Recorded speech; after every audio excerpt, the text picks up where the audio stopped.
जय माता दी। हर हर महादेव। आप सभी भक्तजनों का आपके अपने चैनल आजीवन आध्यात्मिक भक्ति पर हार्दिक स्वागत है। मित्रों, हम सभी ने भगवान शिव जी के 12 ज्योतिर्लिंगों के नाम तो अवश्य ही सुने होंगे तथा आप लोगों में से कई लोगों को कुछ या पूरे 12 ज्योतिर्लिंग के दर्शन का सौभाग्य भी प्राप्त हुआ होगा। आइए हम सब मिलकर इस वीडियो के माध्यम से सभी 12 ज्योतिर्लिंग की कथा का अमृतपान करते हैं। हर हर महादेव। सोमनाथ ज्योतिर्लिंग। शिव पुराण के कोटि रुद्र संहिता में सोमनाथ जी को सर्वप्रथम ज्योतिर्लिंग कहा गया है, जो कि गुजरात के सौराष्ट्र में स्थित है। सोमनाथ ज्योतिर्लिंग की स्थापना से संबंधित कथा कुछ इस प्रकार है कि प्रजापति दक्ष ने अपनी 27 कन्याओं का विवाह चंद्रदेव के साथ किया था। दक्ष कन्याएं चंद्रमा को अपने पति रूप में पाकर अत्यंत खुश थीं, परंतु चंद्रमा उन 27 दक्ष कन्याओं में से सबसे अधिक प्रेम रोहिणी से करते थे। इस बात से उनकी बाकी पत्नियां दुखी रहने लगीं और अपने पिता प्रजापति दक्ष के पास जाकर अपनी व्यथा कही। अपनी पुत्रियों की व्यथा और चंद्रमा का दुर्व्यवहार सुनकर प्रजापति दक्ष भी बहुत दुखी हो गए। उन्होंने चंद्रमा से मिलकर उनको प्रेम पूर्वक समझाया कि तुमने निर्मल और पवित्र कुल में जन्म लिया है, फिर भी तुम अपनी पत्नियों के साथ में भेदभावपूर्ण व्यवहार करते हो। तुम्हारी जितनी भी पत्नियां हैं, सभी को समान दृष्टि से देखो तथा किसी के साथ भी सौतेला व्यवहार मत करो। इस प्रकार दक्ष प्रजापति ने अपने दामाद चंद्रमा को प्रेम पूर्वक समझाया और ऐसा सोच लिया कि चंद्रमा में सुधार हो जाएगा।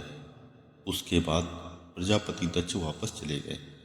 इतना समझाने के बाद भी चंद्रमा ने अपने ससुर की एक भी बात नहीं मानी और रोहिणी के प्रति आसक्ति के कारण उन्होंने अपनी अन्य पत्नियों का कुछ भी ख्याल नहीं रखा। दोबारा अपनी पुत्रियों के द्वारा यही समाचार मिलने पर प्रजापति दक्ष बड़े दुखी हुए और चंद्रमा से अपनी अन्य पत्नियों के साथ न्यायोचित व्यवहार करने की प्रार्थना की, परंतु बार बार समझाने पर भी चंद्रमा ने दक्ष प्रजापति की बात नहीं मानी। तब क्रोधित होकर प्रजापति दक्ष ने चंद्रमा को श्राप देते हुए कहा कि मेरे आग्रह करने पर भी तुमने मेरी अवज्ञा की है, इसलिए तुम्हें क्षय रोग हो जाए। दक्ष द्वारा श्राप देने पर चंद्रमा क्षण भर में क्षय रोग से ग्रसित हो गए। उनके क्षीण होते ही सर्वत्र हाहाकार मच गया। सभी देवगण व ऋषिगण भी चिंतित हो गए। तब सहायता के लिए सभी देवता ब्रह्मा जी की शरण में गए। तब ब्रह्मा जी ने कहा, जो घटना हो गई है उसे तो भुगतना ही है, क्योंकि प्रजापति दक्ष के श्राप को पलटा नहीं जा सकता। परंतु एक उत्तम उपाय है। अगर चंद्रमा देवताओं के साथ कल्याण कारण शुभ प्रभास क्षेत्र में चले जाएं और वहां पर विधि पूर्वक मृत्युंजय मंत्र का अनुष्ठान करते हुए श्रद्धा पूर्वक भगवान शिव जी की आराधना करें और अपने सामने शिवलिंग की स्थापना करके प्रतिदिन कठिन तपस्या करें, और जब इनकी आराधना और तपस्या से भगवान भोलेनाथ प्रसन्न हो जाएंगे तो वे इन्हें क्षय रोग से मुक्त कर देंगे। ब्रह्मा जी की आज्ञा को स्वीकार कर देवताओं के संरक्षण में चंद्रदेव प्रभास क्षेत्र में पहुंच गए थे। वहां वे मृत्युंजय मंत्र का जाप कर भगवान शिव जी की उपासना करने लगे थे। उन्होंने 6 महीने तक निरंतर तपस्या की। 10 करोड़ मृत्युंजय मंत्र का जप कर तथा ध्यान करते हुए चंद्रमा स्थिर चित्त से वहां निरंतर खड़े रहे थे। तब उनकी तपस्या से भगवान शंकर प्रसन्न हो गए थे और उन्होंने चंद्रमा से उत्तम वर मांगने को कहा। तब चंद्रमा ने प्रार्थना करते हुए कहा कि हे प्रभु, आप मेरे सभी अपराधों को क्षमा करें और मेरे शरीर के क्षय रोग को दूर कर दें। तब भगवान शिव जी ने कहा, चंद्रदेव, तुम्हारी कला प्रतिदिन एक पक्ष में क्षीण हुआ करेगी, जबकि दूसरे पक्ष में प्रतिदिन बढ़ती रहेगी।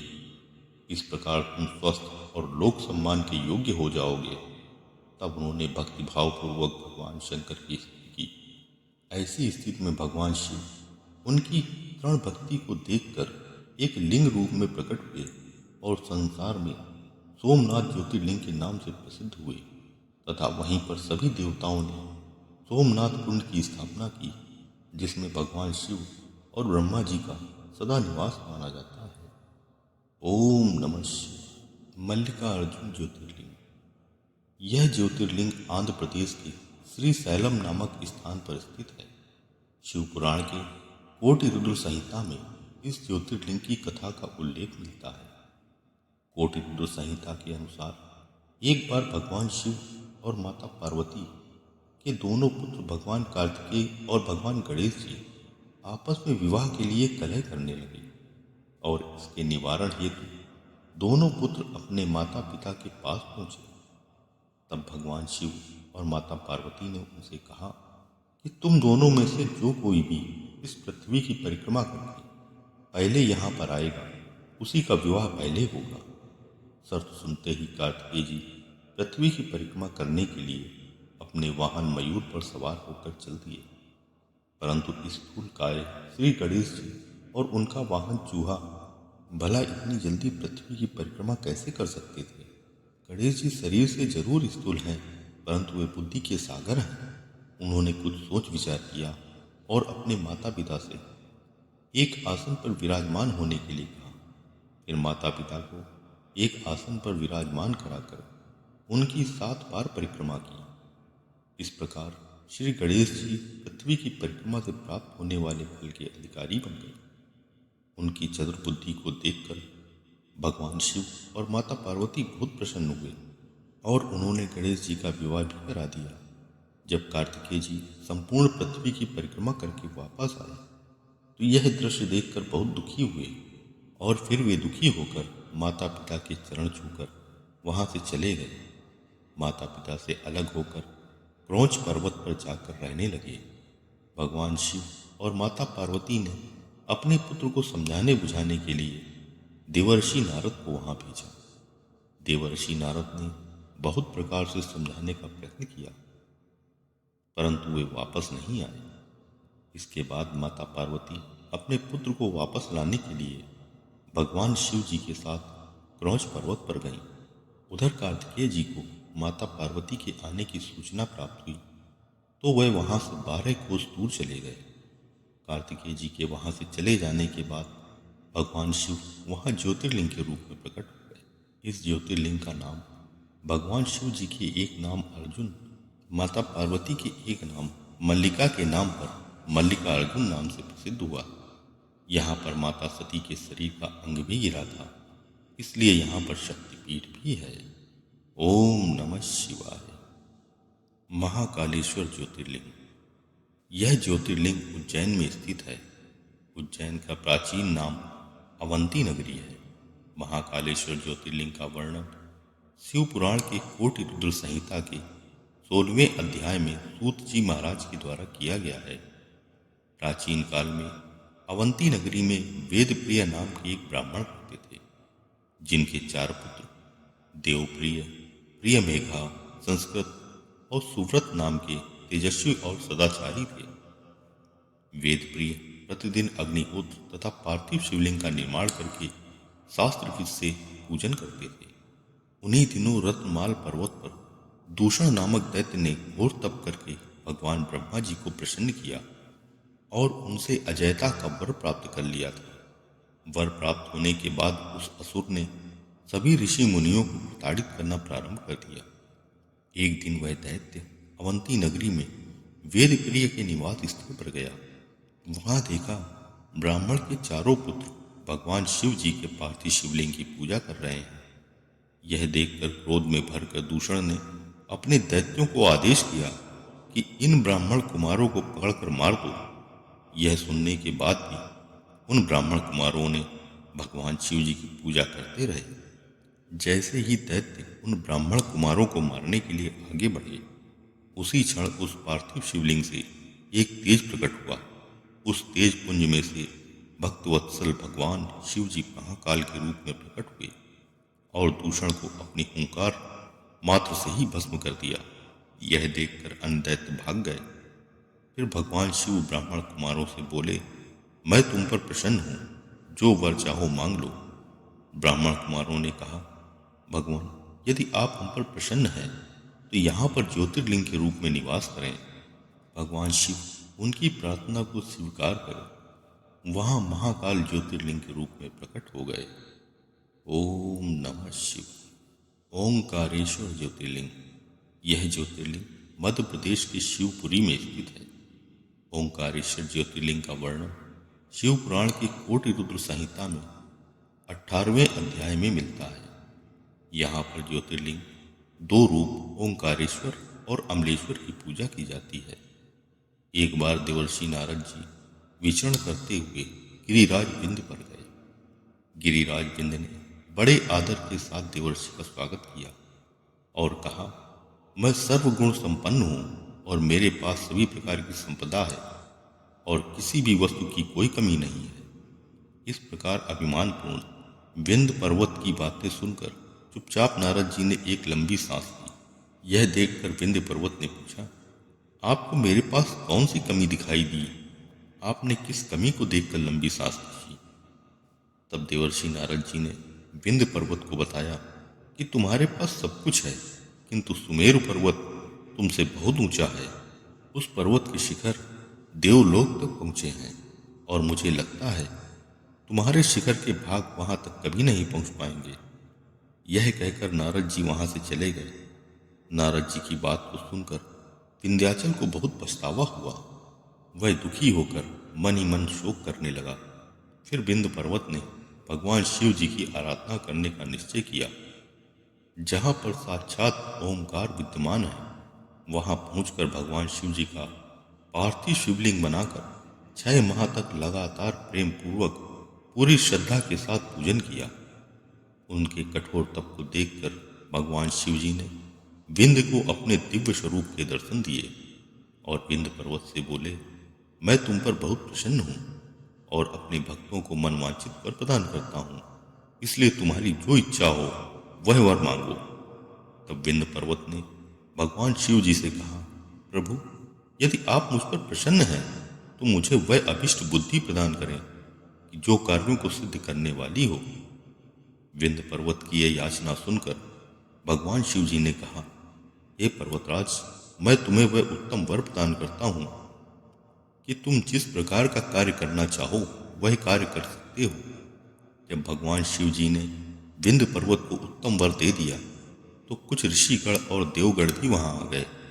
उन्होंने भी भगवान शिव जी की विधिवत पूजा की और स्तुति करते हुए कहा, प्रभु, आप हमेशा के लिए यहाँ स्थिर होकर निवास करें।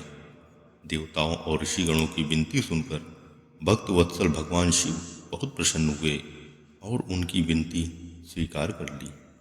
वहाँ उपस्थित पार्थिव शिवलिंग 2 स्वरूपों में विभक्त हो गया।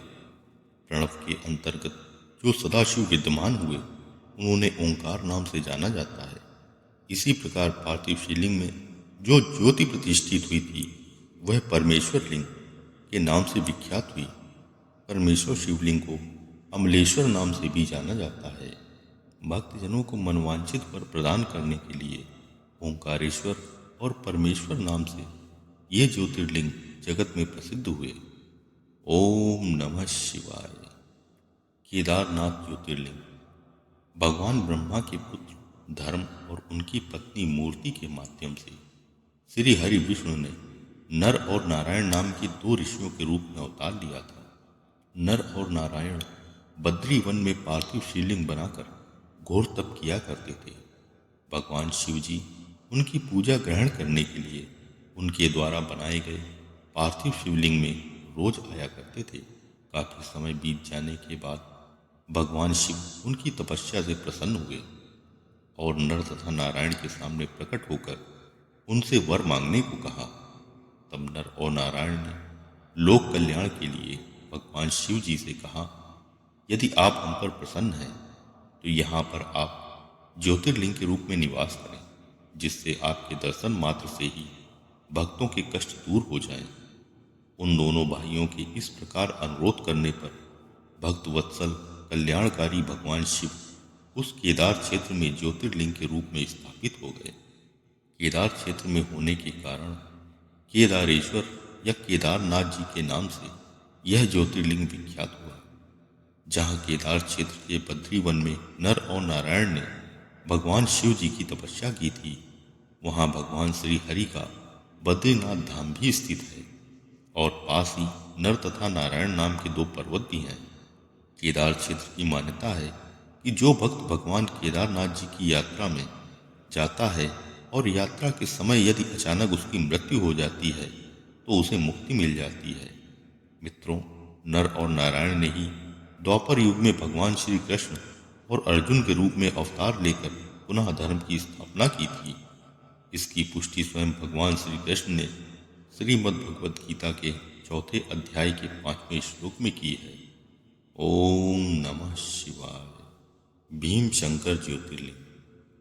भीम शंकर ज्योतिर्लिंग के नाम से दो मंदिर प्रसिद्ध हैं।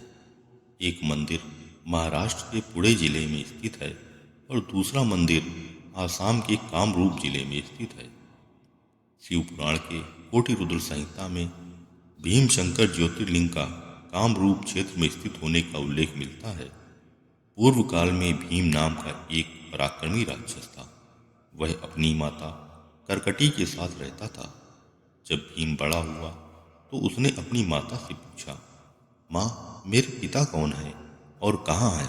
तब करकटी ने कहा, तुम्हारे पिता का नाम महापराक्रमी कुंभकर्ण है, जिनको युद्ध में भगवान राम के हाथों वीरगति प्राप्त हुई थी, और उनसे पूर्व मेरे पति विराट थे, उनका भी वध भगवान श्री राम ने ही किया था।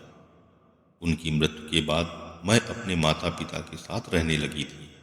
एक दिन मेरे माता पिता ने अगस्त मुनि के शिष्य को अपना आहार बनाना चाहा, तो उस विष्णु भक्त शिष्य ने अपने तपोबल से मेरे माता पिता को भस्म कर डाला। इसके बाद मैं एकांत में इस पर्वत पर रहने लगी। अपने पिता और सभी परिवारी जनों की मृत्यु का कारण पता चलने पर भीम ने भगवान विष्णु और सभी देवताओं से बदला लेने का निश्चय किया। भीम ने भगवान ब्रह्मा जी की 1000 वर्षों तक तपस्या की और उनसे बहुत बलशाली होने का वरदान प्राप्त कर लिया। वरदान प्राप्त करने के बाद उसने देवलोक पर चढ़ाई करके इंद्र सहित सभी देवताओं को परास्त कर दिया। इसके बाद भगवान विष्णु को भी युद्ध में परास्त कर दिया। इसके बाद वह दैत्य पृथ्वी पर कामरूप के राजा सुदक्षिण के राज पर हमला किया। राजा सुदक्षिण को परास्त करके कारागार में डाल दिया। महाराज सुदक्षिण भगवान शिव जी के बहुत बड़े भक्त थे। उन्होंने कारागार में ही शिवलिंग बनाकर उनकी पूजा प्रारंभ कर दी। जब भीम ने यह देखा तो क्रोध में भरकर राजा सुदक्षिण के बनाए शिवलिंग को तोड़ने का प्रयास किया। ऐसा करने पर उस शिवलिंग से भगवान शिव जी प्रकट हो गए और उन्होंने अपने पिनाक धनुष से उसकी तलवार के 2 टुकड़े कर दिए और अपनी हुंकार से उस महाबलशाली दैत्य को भस्म कर दिया। यह देखकर देवताओं और ऋषियों ने भगवान शिव जी की स्तुति की और भगवान शिव जी से इस स्थान पर निवास करने की विनती की। तब जगत के कल्याण के लिए भगवान शिव जी वहां ज्योतिर्लिंग के रूप में स्थापित हो गए। तीनों लोगों के उद्धार के लिए भीम का वध करने के कारण इस ज्योतिर्लिंग का नाम भीम शंकर पड़ गया। ओम नमः शिवाय। विश्वनाथ ज्योतिर्लिंग। यह ज्योतिर्लिंग उत्तर प्रदेश के काशी में स्थित है। किसी समय की बात है, निर्विकार का चैतन्य पर ब्रह्म ने निर्गुण से सगुण रूप धारण किया। फिर वे शिव ही पुरुष और स्त्री रूप में विभाजित हो गए। पुरुष तत्व का नाम शिव हुआ और स्त्री तत्व का नाम शक्ति हुआ। उन शिव और शक्ति ने अदृश्य रूप से प्रकृति और पुरुष की रचना की। पुरुष तत्व श्री हरि विष्णु और प्रकृति उनकी पत्नी श्री लक्ष्मी माता है। श्री हरि विष्णु अपने माता को न देखकर व्याकुल हो उठे। कुछ समय बाद निर्गुण परमात्मा से आकाशवाणी प्रकट हुई कि तुम दोनों को तपस्या करनी चाहिए, फिर तुमसे परम उत्तम सृष्टि का विस्तार होगा। प्रकृति और पुरुष को तपस्या के लिए कोई स्थान नहीं मिल रहा था। उन्होंने भगवान शिव जी से प्रार्थना की। तब निर्गुण भगवान शिव ने तेज के सारभूत 5 कोस लंबे चौड़े पंचकोशी नामक सुंदर नगर का निर्माण किया। वह नगर आकाश में स्थित हो गया। फिर भगवान श्री हरि और प्रकृति ने सृष्टि की कामना से कई वर्षों तक भगवान शिव जी की तपस्या की। इस तप के कारण उनके शरीर से श्वेत जल की धारा प्रकट हुई, जिससे सारा शून्य आकाश व्याप्त हो गया। यह देखकर पुरुष तत्व श्री हरि आश्चर्यचकित हो गए, और जब आश्चर्य से भगवान श्री हरि ने अपना सर हिलाया तो उनके कान से एक मणि वहां गिर गई, जिससे उस स्थान का नाम मणिकर्णिका पड़ गया। जब इस श्वेत जल में पंचकोशी नगरी डूबने लगी, तब निर्गुण भगवान शिव ने उसे अपने त्रिशूल पर धारण कर लिया। भगवान विष्णु अपनी पत्नी के साथ वहीं शयनरत रहे। यहीं उनकी नाभि से भगवान ब्रह्मा का जन्म हुआ। ब्रह्मदेव ने भगवान शिव जी की आज्ञा से अद्भुत सृष्टि का निर्माण शुरू कर दिया। फिर भगवान शिव ने यह सोचा कि ब्रह्मांड के भीतर कर्मपाश में बंधे हुए प्राणी मुझे कैसे प्राप्त कर सकेंगे, इसलिए पंचकोशी को इस पृथ्वी पर छोड़ दिया। यहाँ स्वयं परमात्मा ने अविमुक्त लिंग की स्थापना की है। भगवान शिव को यह पंचकोशी क्षेत्र अत्यंत प्रिय है। जब ब्रह्मा जी का एक दिन पूरा होता है, तब प्रलय होती है, तो उस प्रलय के समय भगवान शिव इस क्षेत्र को अपने त्रिशूल पर धारण कर लेते हैं। संपूर्ण विश्व की उत्पत्ति का केंद्र होने के कारण यहाँ स्थित भगवान शिव की ज्योतिर्लिंग विश्वेश्वर ज्योतिर्लिंग या विश्वनाथ ज्योतिर्लिंग के नाम से प्रसिद्ध हुई। ओम नमः शिवाय। त्र्यंबकेश्वर ज्योतिर्लिंग। यह ज्योतिर्लिंग महाराष्ट्र के नासिक के त्र्यंबक नामक स्थान पर ब्रह्मगिरी नामक पर्वत के पास स्थित है। एक बार यहाँ कई वर्षों तक वर्षा नहीं हुई थी। तब सभी मनुष्य और प्राणी यहाँ से पलायन करने लगे। इस समस्या के समाधान के लिए महर्षि गौतम ने यहाँ 6 माह तक घोर तपस्या करके वरुण देव को प्रसन्न किया। वरुण देव ने वर्षा न होने की समस्या के समाधान के लिए महर्षि गौतम को यहाँ एक गड्ढा खोदने के लिए कहा। जब गड्ढा बन गया तो वरुण देव ने इसे दिव्य जल से भर दिया। उस दिव्य जल के कारण वहां हरियाली फिर से आ गई। मनुष्य तथा अन्य प्राणी इस स्थान पर पुनः वापस आ गए। इस कारण महर्षि गौतम जी की बड़ी प्रशंसा हुई। एक दिन महर्षि गौतम के शिष्य उस गड्ढे से जल लेने के लिए गए। तभी वहां अन्य ऋषियों की पत्नियां भी जल लेने के लिए आई और पहले जल लेने की हट करने लगी। तभी गुरु माता अहिल्या वहां आई और उन्होंने ऋषि पत्नियों से कहा कि ये नन्हे बालक पहले से आए हैं, तो पहले इन्हें जल लेने दें।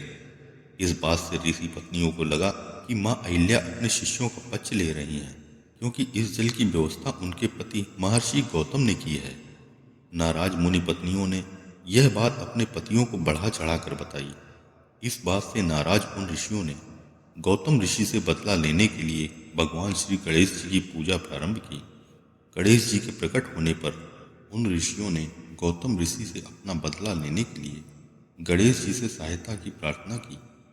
तब भगवान श्री गणेश जी ने कहा कि ऐसे महान तपस्वी मुनि के साथ द्वेष रखना उचित नहीं है, जिन्होंने अपने तप से इस क्षेत्र में जल की व्यवस्था की है। सभी प्राणियों को जीवन दिया है, परंतु ऋषियों के हठ पूर्वक अनुरोध करने पर गणेश जी ने उनकी विनती को स्वीकार कर लिया तथा साथ ही साथ यह चेतावनी भी दी कि इसका परिणाम सही नहीं होगा। इसके कुछ समय के बाद गणेश जी एक दुर्बल गाय का रूप बनाकर महर्षि गौतम के धान के खेत में पहुंचे। यह देखकर ऋषि गौतम ने उस गाय के पास जाकर अपने हाथ से धान को खिलाने लगे। उस धान के तिनके का स्पर्श होते ही वह गाय भूमि पर गिर पड़ी और उसकी मृत्यु हो गई। ब्राह्मण और उनकी दुष्ट पत्नियां वहां कुछ दूरी पर छिपकर यह सारा दृश्य देख रहे थे। गाय के मरते ही सब बाहर निकल आए और महर्षि गौतम पर गौ हत्या का पाप लगाकर धिक्कारने लगे। वह सभी कहने लगे कि जब तक तुम यहाँ रहोगे तब तक अग्निदेव और पितृगण हमारे हवन को ग्रहण नहीं करेंगे। अरे गौ हत्यारे, तुम परिवार सहित यहाँ से दूर चले जाओ। महर्षि गौतम त्र्यंबक क्षेत्र से दूर एक स्थान पर आश्रम बनाकर रहने लगे, परंतु यहाँ भी वो ब्राह्मण आकर उन्हें परेशान करने लगे तथा यज्ञ आदि कर्म करने से भी रोकने लगे। तब गौतम ऋषि ने उन ब्राह्मणों से गौ हत्या शुद्धि के लिए उपाय पूछा। इस पर सभी ब्राह्मणों ने कहा, यदि तुम अपने पाप को प्रकट करते हुए 3 बार पृथ्वी की परिक्रमा करो, फिर यहाँ वापस लौटकर 1 माह तक व्रत करके इसके बाद ब्रह्मगिरी पर्वत की 100 बार परिक्रमा करने के बाद ही गौ हत्या के पाप से तुम्हारी शुद्धि होगी, अथवा यहाँ गंगा जी को लाकर उन्हीं के जल से स्नान करो तथा 1 करोड़ पार्थिव शिवलिंग बनाकर भगवान शिव जी की आराधना करो। इसके बाद पुनः गंगा जी में स्नान करके ब्रह्मगिरी पर्वत की 11 बार परिक्रमा करो। फिर 100 घड़ों के जल से पार्थिव शिवलिंग को स्नान कराने पर ही तुम्हारा उद्धार होगा। ब्राह्मणों ने जैसा कहा वैसा ही महर्षि गौतम ने किया। उनके इस तप में उनकी पत्नी अहिल्या ने भी साथ दिया। महर्षि गौतम के तप से प्रसन्न होकर भगवान शिव जी वहां पर प्रकट हुए और उनसे वर मांगने को कहा। तब महर्षि गौतम ने गौ हत्या के पाप से निष्पाप होने का वर मांगा। भगवान शिव जी ने कहा कि तुम सदा ही निष्पाप हो। इन दुष्ट ब्राह्मणों ने ही तुम्हारे साथ छल किया है। तुम गंगा की तरह पवित्र हो, परंतु इन पापियों का कभी भी उद्धार नहीं होगा। तब निष्पाप हृदय महर्षि गौतम ने कहा, प्रभु, अगर इन ऋषियों ने ऐसा नहीं किया होता तो आपके दर्शन भी मुझे प्राप्त नहीं हो पाते। अतः भगवान, आप इन्हें क्षमा प्रदान करें। भगवान शिव ने गौतम ऋषि की बात सुनकर प्रसन्न होकर कहा, मैं तुम पर प्रसन्न हूँ, जो चाहो वर मांग सकते हो। तब महर्षि गौतम ने जन कल्याण के लिए भगवान शिव से कहा, भगवान, यदि आप मुझ पर प्रसन्न हैं तो मुझे माँ गंगा प्रदान कीजिए। तब भगवान शिव ने गंगा मैया को पुनः धरती पर अवतरित होने के लिए कहा। गंगा मैया ने कहा कि मैं तभी यहाँ वास करूंगी जब भगवान आप अपने परिवार के सहित ज्योतिर्लिंग के रूप में यहाँ निवास करेंगे तथा सभी देवतागण भी यहाँ वास करेंगे।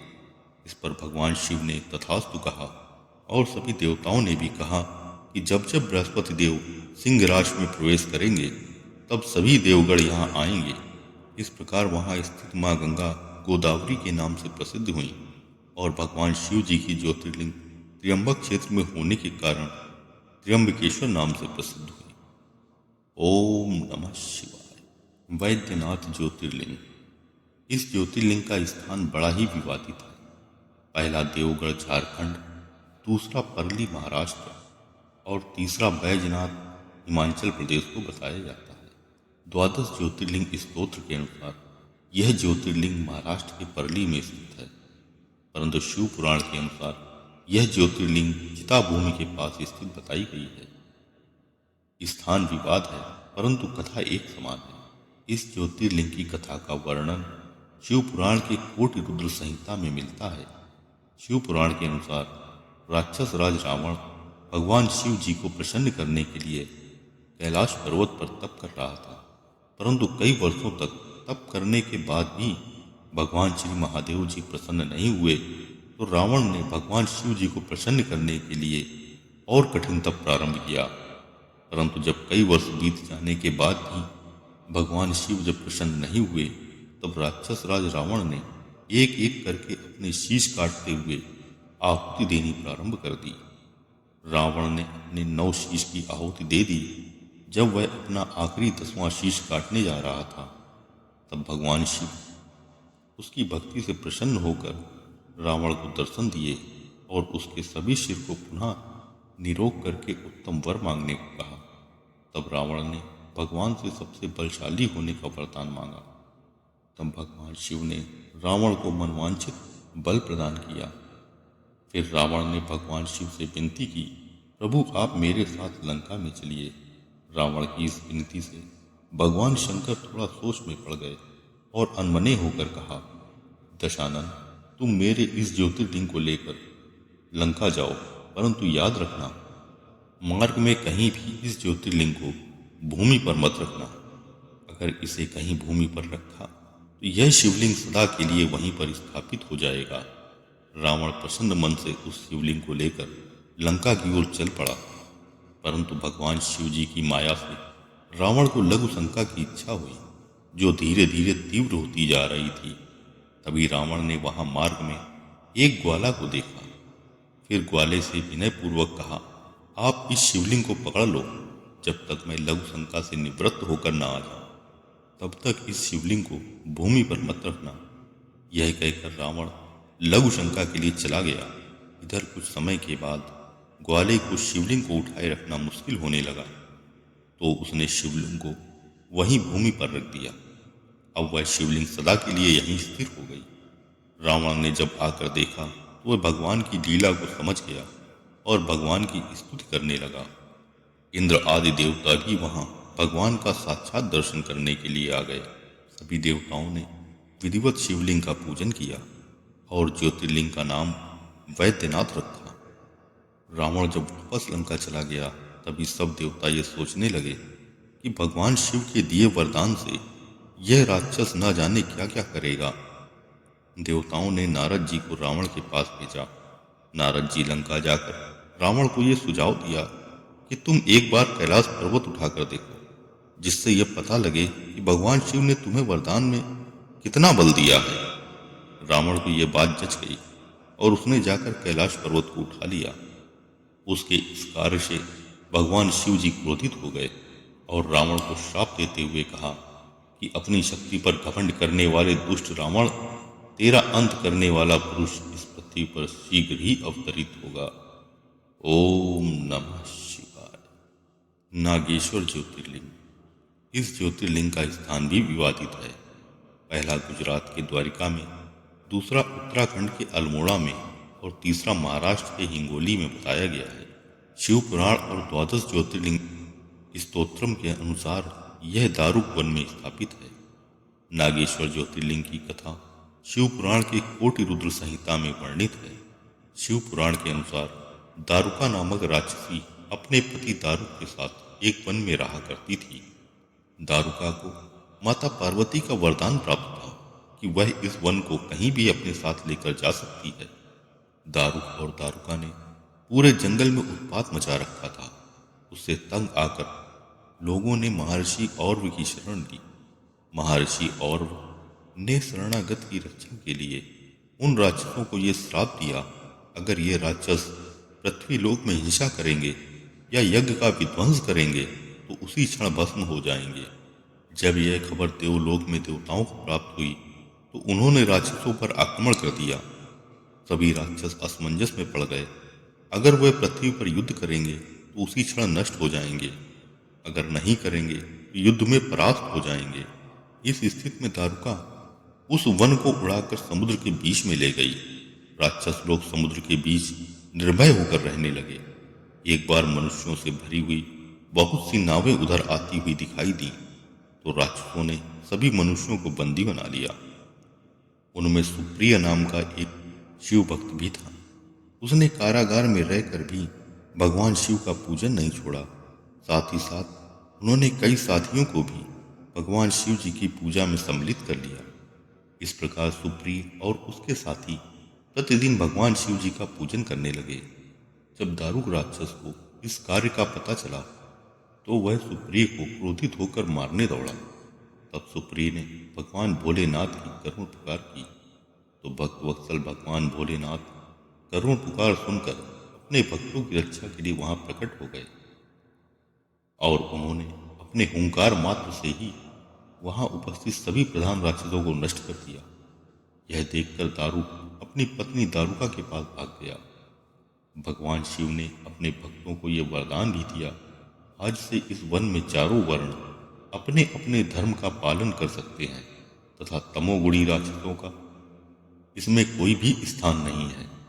भगवान शिव जी का यह वचन सुनकर दारुका अत्यंत भयभीत हो गई और भगवान शिव जी के क्रोध से बचने के लिए मां पार्वती की स्तुति करने लगी। जब मां पार्वती उसकी भक्ति से प्रसन्न होकर प्रकट हुई तो उसने ये वरदान मांगा कि मां मेरे वंश की रक्षा कीजिए। मां पार्वती ने उसे आश्वासन देते हुए भगवान भोलेनाथ से कहा कि हे नाथ, आपका वचन तो सत्य ही है, परंतु ये राक्षस पत्नियां जिन पुत्रों को जन्म देंगी वे सब इस वन में रह सकते हैं, ऐसी मेरी इच्छा है। तब भगवान शिव जी ने कहा, तथास्तु, मैं अपने भक्तों का पालन करने के लिए प्रसन्नता पूर्वक इस वन में ज्योतिर्लिंग के रूप में रहूंगा। इस प्रकार इस ज्योतिर्लिंग के रूप में भगवान शिव जी नागेश्वर कहलाए। ओम नमः शिवाय। रामेश्वर ज्योतिर्लिंग। यह ज्योतिर्लिंग दक्षिण भारत में तमिलनाडु के रामेश्वरम में स्थित है। यह कथा उस समय की है जब राक्षस राज रावण माता सीता का हरण करके उन्हें अपने राज्य लंका में ले गया था और माता सीता की खोज में निकले भगवान राम अपनी वानर सेना सहित दक्षिण के समुद्र तट पर पहुंचे थे। वहां पहुंचकर भगवान श्री राम ने देखा लंका समुद्र के उस पार है। तब उनके सामने समुद्र को पार करने की विकट समस्या खड़ी हो गई और विचार करने लगे कि कैसे इस समस्या का हल निकाला जाए और कैसे युद्ध में रावण को हराया जाए। भगवान राम जो प्रतिदिन अपने आराध्य देव भगवान शिव जी की पूजा करते थे, इस समस्या के चिंतन में भगवान राम पूजा करना भूल गए। तभी उन्हें प्यास लगने लगी और उन्होंने जल मांगा। वानरों ने भगवान राम को जल दिया। भगवान राम जल ग्रहण करने जा ही रहे थे, तभी उन्हें स्मरण हुआ कि उन्होंने अपने आराध्य की पूजा नहीं की है। फिर स्वयं भगवान राम ने अपने हाथों से पार्थिव शिवलिंग बनाया और पूजा अर्चना प्रारंभ की। उन्होंने भगवान शिव जी से कहा कि हे भोलेनाथ, आपके सहयोग के बिना मेरे कार्य की सिद्धि अत्यंत कठिन है। रावण भी आपका भक्त है, वह अजय है। आपसे मिले वरदान के कारण वह सदा गर्व से भरा रहता है। अतः आप अपने इस दास पर कृपा करें। भगवान शिव जी भगवान राम के सामने प्रकट हो गए और वरदान मांगने को कहा। भगवान राम ने कहा कि आप मेरी जीत सुनिश्चित करें और सदा लोक कल्याण के लिए यह निवास करें। भगवान शिव जी ने उन्हें उत्तम वर दिया और सदा के लिए रामेश्वर ज्योतिर्लिंग के रूप में स्थित हो गए। ओम नमः शिवाय। घुश्मेश्वर ज्योतिर्लिंग।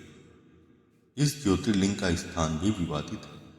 पहला राजस्थान के सवाई माधोपुर स्थित शिवालय, दूसरा महाराष्ट्र में दौलताबाद के बेरुलठ गांव में बताया जाता है। घुश्मेश्वर ज्योतिर्लिंग का वर्णन शिव पुराण के कोटि रुद्र संहिता के 32वें व 33वें अध्याय में मिलता है। कथा के अनुसार प्राचीन काल में भारद्वाज गोत्र में जन्मे सुधर्मा नामक ब्राह्मण अपनी पत्नी सुदेहा के साथ रहा करते थे। सुधर्मा बहुत धार्मिक प्रवृत्ति के थे। वे नियम पूर्वक भगवान शिव जी की प्रतिदिन पूजा किया करते थे। दोनों पति पत्नी हर प्रकार से सुखी थे, परंतु कोई संतान न होने के कारण सदैव चिंतित रहते थे। जब काफी समय बीत जाने के बाद भी उन्हें संतान की प्राप्ति नहीं हुई, तो एक दिन सुधर्मा की पत्नी सुदेहा ने उनसे कहा कि हे नाथ, सृष्टि का यही नियम है कि जो भी अंश इस पृथ्वी पर चल रहा है, उसे आगे बढ़ाने का दायित्व संतान के हाथ में होता है, और मैं तो संतान सुख से ही वंचित हूँ। कृपा करके अपने वंश को नष्ट होने से बचाइए। अतः आप मेरी बहन घुश्मा से विवाह कर लीजिए।